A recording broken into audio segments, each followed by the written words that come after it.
Tapi kan kemarin kan beberapa orang, apalagi tahun lalu ya, ada orang-orang yang bilang saham itu judi, trading itu judi. Pendapat lu kayak gimana? Ya judi dapat 200%.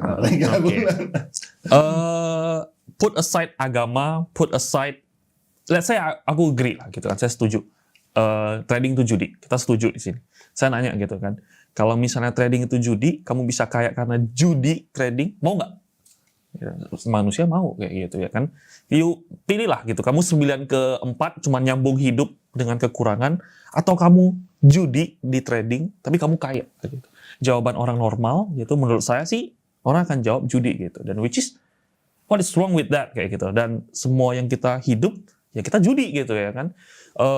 Ibu melahirkan anak, dia mempertaruhkan nyawanya, mempertaruhkan judi gitu ya kan. And I don't think sebenarnya judi nggak judi itu bukan hal yang penting kita diskusikan, tapi cara kita bermain dan kita berpikirnya aja kali ya.